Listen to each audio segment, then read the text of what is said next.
Earth is being pushed beyond it's limits. ये मैं नहीं कह रहा, ये यूनाइटेड नेशन यूएन कह रही है। और अगर यूएन का ये स्टेटमेंट है तो इसको गहराई से हमें समझना पड़ेगा। तो अर्थ के लिमिट से ज्यादा उसको पुश करना, इसका मतलब क्या है, चलिए समझते हैं। इसको समझने के लिए मैं एक एग्जाम्पल लेता हूं। मैं अपना। आप मुझे मान लीजिए, माने मेरी बॉडी को मान लीजिए एज अर्थ।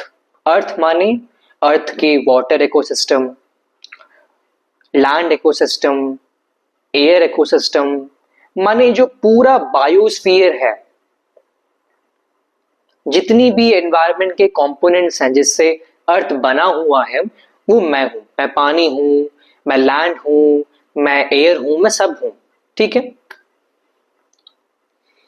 उसके साथ ही साथ मैं इस कमरे में हूं, आप समझ लीजिए, और मैं अर्थ हूं। मेरे साथ एक और लड़का है, एक पार्टनर है, जिसको आप सिंबलाइज करिए as a common citizen, as the population which is living in on the earth. वो क्या है? वो ह्यूमंस भी हैं और अन्य प्रजातियां भी हैं।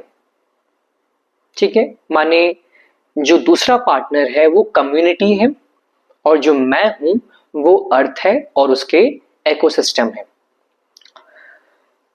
तो मान लीजिए कि एक हफ्ते में मुझे चोट लगती थी एक बार, और वो चोट की कैरेक्टरिस्टिक्स क्या है? एक हफ्ते में अगर एक बार चोट लग रही है, इसका मतलब है चोट का जो रेट है लगने का, रेट का मतलब स्पीड, वो कम है। और चोट लग रही है अगर मैं कहूं वो है बहुत छोटी, तो क्या कैरेक्टरिस्टिक्स हुए? चोट की स्पीड है स्लो और चोट का स्केल है छोटा, माने small scale and small rate of चोट मुझे लगी है। पर अब क्या हो रहा है कि अब मुझे एक हफ्ते में सातों के सातों दिन चोटें लग रही हैं। तो माने अब क्या कैरेक्टरिस्टिक हुआ रेट चोट का? वो कैरेक्टरिस्टिक है रैपिड एक्सेलरेटेड नंबर ऑफ चोट, माने चोट लग रही है बहुत तेजी से, बार बार। और कैसी अगर मैं कहूं तो वो है लार्ज स्केल में, माने बड़ी बड़ी चोटें लग रही हैं। कोई खरोच नहीं आ रही, सीधे फ्रैक्चर्स हो जा रहा है। माने हाथ, पैर, सर, जितनी भी बॉडी पार्ट्स हैं वहां सब जगह फ्रैक्चर हो रहा है। तो माने लार्ज स्केल ऑफ चोट है और रैपिड रेट ऑफ चोट है। और मैंने कहा था मैं क्या हूं? अर्थ हूं। अर्थ के साथ भी यही चीज हो रहा है कि अर्थ को लार्ज स्केल ऑफ चोटें हम महसूस करवा रहे हैं और बार बार करवा रहे हैं। इसके कॉन्सिक्वेंसेस बहुत बड़े हैं। हमें लग रहा है कि अच्छा, अर्थ को हम उसके लिमिट से बियॉन्ड पुश कर रहे हैं, माने वो जल्दी रिकवर नहीं हो पा रही है, मतलब उसकी रेजिलियंस, मतलब एबिलिटी टू रिकवर, वो डिक्रीज हो रही है। तो ठीक है, ये ठीक है नहीं, इसके बहुत बहुत बहुत बड़े कॉन्सिक्वेंसेस हैं। अब वो कॉन्सिक्वेंसेस चलिए हम समझते हैं। अर्थ की रेजिलियंस कैपेसिटी का कम हो जाना तीन फैक्टर्स को, खतरनाक फैक्टर्स को ब्रीड करता है। पहला फैक्टर, अर्थ जो सर्विस प्रोवाइड करता है वो डिक्लाइन हो जाएगा। मान लीजिए मैंने कहा था कि मेरे साथ एक और पार्टनर रह रहा है, ठीक है, और वो पार्टनर क्या दर्शाता है? कम्युनिटी, तरह प्रकार की स्पीशी, जिसमें हमारी प्रजाति भी, हमारी स्पीशी होमोसेपियंस भी आती है। मैं जो था अब क्या हो गया हूं? बीमार हो गया हूं, मैं जल्दी ठीक नहीं हो पा रहा। ठीक है। तो जो भी वेदर इवेंट्स होते थे बारिश होती थी, तूफान आते थे, सूखा पड़ता था, फ्लड आते थे, एंड एक्सेट्रा एक्सेट्रा, जो भी वेदर इवेंट्स होते थे, जब मैं तंदुरुस्त था, हेल्दी था, मैं उन सभी वेदर इवेंट्स को रोकता था। तो मेरे पार्टनर तक वो जो वेदर इवेंट्स हैं वो उतने एक्सट्रीम रेट में नहीं आते थे, वो बहुत मिनिमल इफेक्ट में उनको इम्पैक्ट देते थे। जब मैं तंदुरुस्त था तो मैं कई बार वेदर इवेंट्स को रोक देता था, पर अब मैं तंदुरुस्त नहीं रहा, तो अब कम्युनिटीज को, मेरे पार्टनर को बार बार ये एक्सट्रीम वेदर इवेंट्स फेस करने पड़ेंगे। मतलब अर्थ की रेजिलियंस कैपेसिटी का कम होना पहला क्या फैक्टर बीट करता है कि एक्सट्रीम और फ्रिक्वेंट वेदर इवेंट्स बढ़ जाते हैं। और वो किसको अफेक्ट करेंगे? हमको करेंगे, और उस पार्टनर को करेंगे जो हम पर डिपेंडेंट है। ये हो गया पहला फैक्टर। अब दूसरा फैक्टर है इकोनॉमी का। अब मैं अर्थ हूं, जब मैं तंदुरुस्त था तो मैं बहुत काम करता था, उससे पैसे कमाता था, तो माने एक नया इकोनॉमिक वैल्यू में जनरेट करता था, क्रिएट करता था। तो जीडीपी बढ़ती थी। जीडीपी का मतलब तो यही होता है ना, total value of all goods and services produced by a country in a year. तो माने जब मैं काम करता था बढ़िया से, मैं फिजिकली मेंटली फिट था, तो मैं बढ़िया काम करता था, मैं बढ़िया पैसा कमाता था, तो मतलब मैं बढ़िया वेल्थ इनकम जनरेट करता था, तो जीडीपी बढ़ती थी। पर अभी मैं बीमार हो गया हूं, अब मैं काम नहीं कर पा रहा, तो अब क्या मैं वो पैसा जनरेट कर पाऊंगा? नहीं कर पाऊंगा। तो इकोनॉमिक लॉस का पहला कारण क्या होगा? Productivity decline. अब मैं काम नहीं कर पा रहा, इसलिए इकोनॉमिक जो ग्रोथ है वो कम हो जाएगी। उसके साथ ही साथ इतनी चोटें लगी हैं, उसको ठीक तो करना पड़ेगा, मेडिकेशन करना पड़ेगा। अब उस मेडिकेशन का जो पैसा है वो भी तो इकोनॉमिक लॉस का कारण बनेगा। कैसे बनेगा? जब मुझे चोट नहीं लगी थी तब मैं पैसा नए नए डेवलपमेंट्स के लिए यूज करता था। अब वो पैसा मैं कहाँ यूज करूंगा? अपने आप को मेंटेन करने के लिए, अपने आप को दोबारा रिस्टोर करने के लिए, रिकवर करने के लिए। तो मतलब मेरा पैसा जो नई इकोनॉमिक वैल्यू को क्रिएट कर सकता था, अब वो क्या कर रहा है? मेंटेनेंस कर रहा है, रिस्टोरेशन कर रहा है, रिकवरी कर रहा है। माने अर्थ की रेजिलियंस कैपेसिटी का कम होना एक और चीज को बीट करता है, दैट इज इकोनॉमिक लॉस। तो माने दो चीजें हमने समझ ली कि अर्थ की इकोसिस्टम की सर्विस कम हो जाएगी, उसके साथ ही साथ इकोनॉमिक ग्रोथ ड्रास्टिकली रिड्यूस होगी।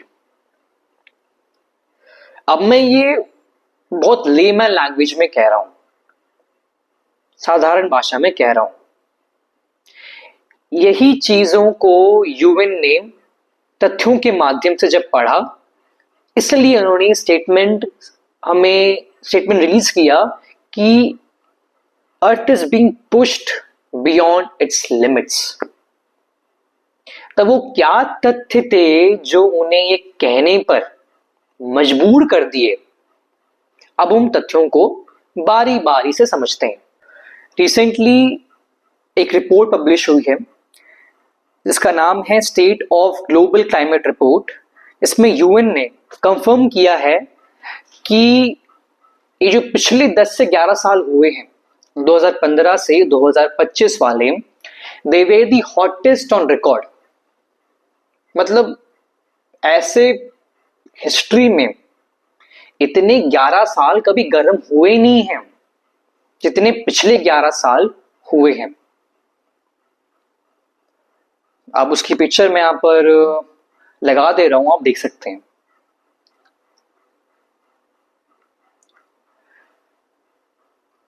इसी के एक हफ्ते बाद एक और रिपोर्ट पब्लिश हुई जिसमें रिसर्चर्स ने एक स्टेटमेंट बोला था जिसको मैं उसी तरीके से रिसाइट कर दे रहा हूं।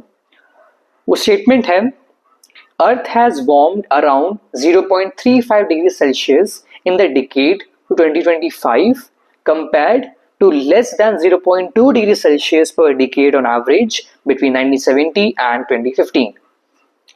इस स्टेटमेंट का मतलब है कि 1970 से 2015 माने इन 45 सालों को अगर हम डिकेड्स में डिवाइड करें तो हर डिकेड में अर्थ का जो एवरेज टेम्परेचर है वो 0.2 डिग्री सेल्सियस से भी कम के रेट में, कम के स्पीड में इंक्रीज हुआ है। पर अभी के जो पिछले 10-11 साल हुए हैं 2015 से 2025 वाले, उसमें जो अर्थ का एवरेज टेम्परेचर है इट हैज इंक्रीज्ड अराउंड 0.35, जिसको मैं अप्रॉक्स लेके कह दें तो 0.45 डिग्री सेल्सियस के रेट से बढ़े हैं। मतलब पिछले दशकों से ये दशक 2 गुना ज्यादा बढ़ा है। अब टेम्परेचर राइज हो रहा है और टेम्परेचर राइज अपने साथ बड़े बड़े कॉन्सिक्वेंसेस लेकर आता है। जैसे मैंने स्टार्टिंग में कहा था कि मैं क्या हूं, मेरी बॉडी क्या है, एक अर्थ है, और मैंने कहा भी अर्थ का टेम्परेचर राइज हो रहा है माने मैं बीमार हो रहा हूं।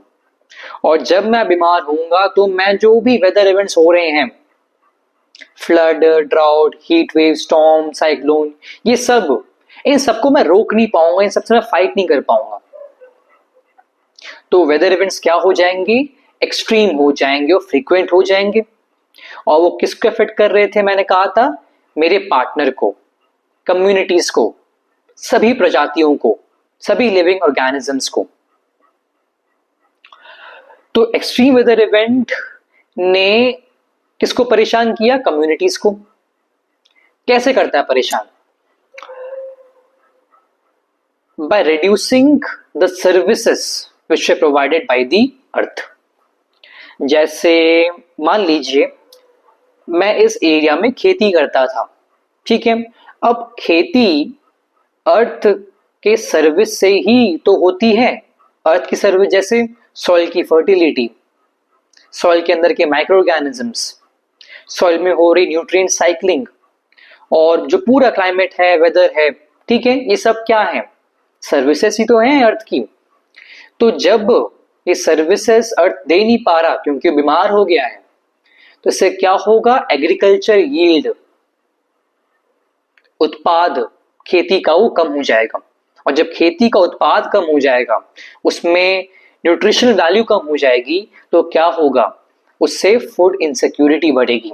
और जब फूड इनसिक्योरिटी बढ़ती है तो सोशल इंस्टेबिलिटी बढ़ती है, और जब सोशल इंस्टेबिलिटी बढ़ती है तो मास डिस्प्लेसमेंट देखने को मिलता है। तो माने, समझिए आप, हमने अर्थ के लिमिट के बियॉन्ड उसको पुश किया, तो उससे क्या हुआ, अर्थ की रेजिलियंस वीक हुई।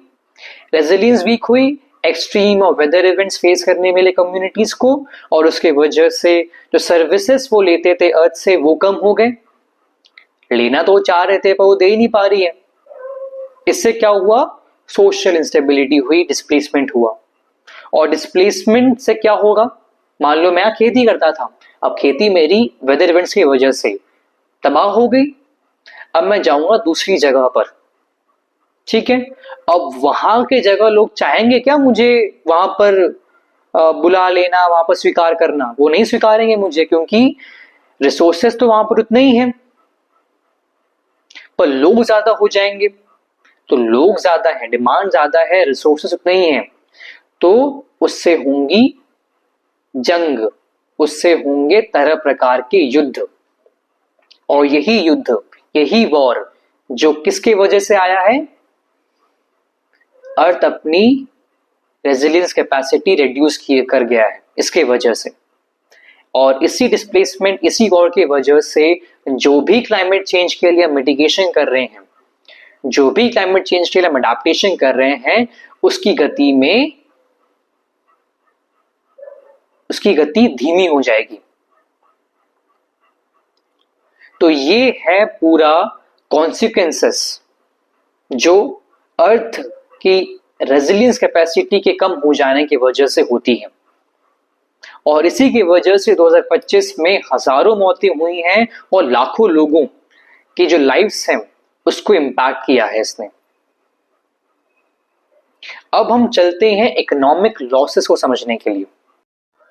तो एक स्टडी है बाय चैरिटी क्रिश्चियन एड, जिस स्टडी में ये कहा गया है कि 2025 जो साल रहा है, it is one of the costliest years for climate disasters.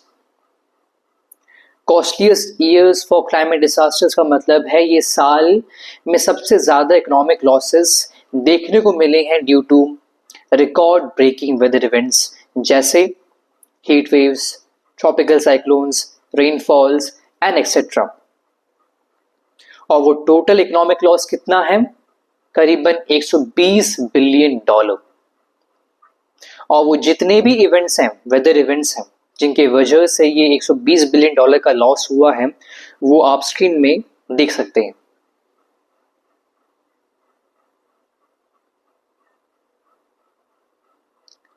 पर ध्यान रखिएगा कि स्टडी में ही ये मेंशन किया गया है कि ये जो इकोनॉमिक लॉस है ये सिर्फ इंश्योर्ड लॉसेस को मेजर किया गया है। इंश्योर्ड लॉसेस मतलब वो सभी लॉसेस जिसमें इंश्योरेंस की गई है। और इंश्योरेंस किस पर की गई है? कुछ बिजनेसेस पर, कुछ फिजिकल प्रॉपर्टीज पर, व्हीकल्स पर। पर ये ध्यान रखिएगा कि सभी बिजनेसेस और सभी लोगों के पास इंश्योरेंस पार्शियली होती है या बिल्कुल नहीं होती है। तो ये जो इंश्योर्ड लॉसेस है, this is not equals to total disaster loss. मतलब actual economic damage, actual economic loss 120 billion dollar से कई गुना ज्यादा होगी। अब ये जो 120 बिलियन डॉलर का लॉस है, ये एक्चुअल इकोनॉमिक लॉस इसलिए नहीं है क्योंकि इस स्टडी में इन लोगों ने 3 फैक्टर्स को मेनली एक्सक्लूड किया है। उसमें से जो पहला फैक्टर है वो है damage to livelihoods and income. ये बहुत सिग्निफिकेंट फैक्टर है जो इकोनॉमिक लॉस को क्रिएट करता है। जैसे वेदर इवेंट्स हुए, उन वेदर इवेंट्स ने मेरी जो लाइवलीहुड है, लाइवलीहुड का मतलब मेरी जो जीवनी का सोर्स है जिससे मैं कमाता था, खाता था, खरीदता था, बेचता था, ये सब डिस्ट्रॉय हो गए। और जब ये डिस्ट्रॉय हो जाएंगे तो मैं जो भी गुड्स और सर्विसेज प्रोड्यूस करता था वो कम हो जाएगा, मतलब प्रोडक्शन कम हो गया। तो जब प्रोडक्शन कम होगा तो जो कंजम्पशन है, डिमांड है, वो भी कम हो जाएगा। तो अल्टीमेटली जो इकोनॉमिक एक्टिविटी है वो डिक्लाइन कर जाएगी। ये पहला कारण रहा। दूसरा फैक्टर है, इन्होंने लॉन्ग टर्म एनवायरमेंटल डैमेज को भी एक्सक्लूड किया है। जैसे फ्लड हुए, ड्रॉट हुए, साइक्लोन आया, हीट वेव्स आए, इन्होंने आपके जितने भी इकोसिस्टम हैं, चाहे वाटर हो, ग्लेशियर हो, सॉइल हो, फॉरेस्ट हो, एयर हो, इन सब को डिस्ट्रॉय किया। पर ये डिस्ट्रॉय एकदम सडन नहीं होता, ये धीरे धीरे इकोसिस्टम को डिग्रेड करता है। और वो डिग्रेडेशन के जो एडवर्स इफेक्ट्स हैं वो कुछ समय बाद देखने को हमें मिलते हैं। मतलब ये वेदर इवेंट्स फ्यूचर आउटपुट को डिक्रीज कर सकते हैं। माने आज जो वेदर इवेंट्स हो रहे हैं वो फ्यूचर के एग्रीकल्चर यील्ड को कम कर सकते हैं, वो फ्यूचर के वाटर रिसोर्सेस को कम कर सकते हैं, वो फ्यूचर की जितने भी इकोसिस्टम के सर्विसेज हो सकते हैं उन्हें डिक्लाइन कर सकते हैं। ठीक है, तो उनके डिक्लेनेशन का जो इकोनॉमिक लॉस है इसमें काउंट नहीं किया गया है। और जो डैमेज हो रहा है एनवायरनमेंट उसको दोबारा रिस्टोर और मेंटेन करने में जो पैसा लगेगा वो भी इन्होंने काउंट नहीं किया है। तो ये 2 फैक्टर्स हमने समझ लिए। और जो तीसरा फैक्टर है वो है परमानेंट डिस्प्लेसमेंट ऑफ रेसिडेंट्स। ये भी एक बहुत बड़ा कारण है इकोनॉमिक लॉस का। क्योंकि वेदर इवेंट्स मान लीजिए एक एरिया में हुए, उसकी वजह से उस एरिया में जो भी इकोनॉमिक आउटपुट आता था वो अब नहीं आ पाएगा क्योंकि वो एरिया डिस्ट्रॉय हो गया है। मतलब उस एरिया में जो प्रोडक्शन होता था extreme and frequent weather events की वजह से वो अब डिक्लाइन कर गया है, इसलिए इकोनॉमिक लॉस उससे हो गया। दूसरा कारण इसी से परमानेंट डिस्प्लेसमेंट ऑफ रेसिडेंट से इसलिए होता है क्योंकि अब जब वर्कर्स दूसरे एरियाज में शिफ्ट हो गए हैं तो उस एरिया में प्रेशर बढ़ जाएगा। किस तरीके का प्रेशर? अब गवर्नमेंट को वहां पर नए इंफ्रास्ट्रक्चर्स पर स्पेंड करना पड़ेगा, नए रिसोर्सेज प्रोवाइड करने पड़ेंगे, नए जॉब्स क्रिएट करने पड़ेंगे, उन डिस्प्लेस पीपल को कंपनसेट करना पड़ेगा। तो माने पैसा अब डाइवर्ट हो गया है फ्रॉम डिस्प्लेसमेंट, तो इससे भी इकोनॉमिक एक्टिविटी डिक्लाइन की गई। तो इस स्टडी में इन्होंने इन्हीं 3 फैक्टर्स को एक्सक्लूड किया गया था, जिसके वजह से जो एक्चुअल इकोनॉमिक आउटपुट है वो हमारे सामने नहीं है। पर तब भी 2025 is one of the costliest climate disasters that this planet has ever seen. तो अब ये जो पिछले 11 साल हुए हैं हॉटेस्ट ऑन रिकॉर्ड, इसी पर यूएन के सेक्रेटरी ने एक स्टेटमेंट दिया था। उस स्टेटमेंट मैं आपके सामने पढ़ना चाहता हूं। When history repeats itself 11 times, it is no longer a coincidence, it is a call to act. मतलब बात गंभीर है और एक्शन की जरूरत है, पर एक्शन भी बहुत सीधी बात है, वहीं से शुरू करनी है जहां से प्रॉब्लम अराइज होगी। और प्रॉब्लम क्लाइमेट चेंज की बाहर नहीं है, वो भीतर ही है, वो भीतर के डिस्टॉर्टेड स्थिति से है। उस स्थिति का नाम है इग्नोरेंस, अज्ञान। जो ज्ञान हमें कहती है कि मैं बहुत अधूरा हूं और मैं पूरा होऊंगा बाय एक्सेसिव कंजम्पशन ओनली। इसलिए आज की सोसाइटी इसी बैड फिलॉसफी ऑफ लाइफ को, मतलब एक्सेसिव कंजम्पशन को प्रमोट करती है, वर्शिप करती है और सेलिब्रेट करती है। जब तक ये फिलॉसफी बदलेगी नहीं, तब तक क्लाइमेट चेंज के सॉल्यूशंस नहीं निकल कर आएंगे, और निकल कर आ भी नहीं रहे हैं। हमने समझा कि ग्लोबल वार्मिंग 2 गुना ज्यादा एक्सेलरेट ही हो रही है। तो जब तक हम रूट प्रॉब्लम, अज्ञान को रूट सॉल्यूशन आत्मज्ञान के सहारे मिटाएंगे नहीं, तब तक क्लाइमेट चेंज सॉल्व नहीं होगा, नहीं होगा, नहीं होगा।